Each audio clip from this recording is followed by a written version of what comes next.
Fijn dat je allemaal weer kijkt naar het knipbuisje van Renske. Een van de vervelendste eigenschappen aan het Kumdijk-vuuruur, dat is jaloers zijn. Dat is verschrikkelijk, jaloers zijn.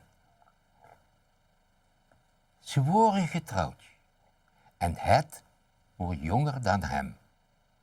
En in zijn antwoorden wordt het altijd ad rem. In het algemeen wordt meestal een kwante.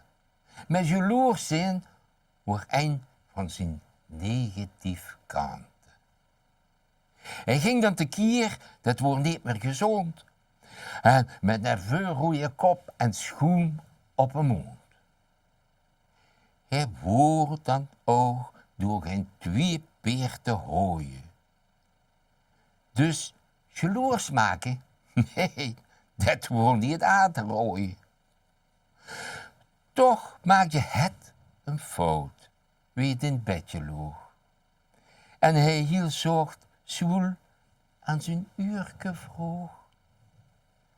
Eindelijk wil ik heel her weten van dich. Had zich ook al ooit een minnaar vuren mij? Toen volgde een stilte. En die doorde heel lang. Zodat hij begon te denken, het sleept, ben ik bang. Hij vroeg, sleept ze? Of wil ze het niet vertellen?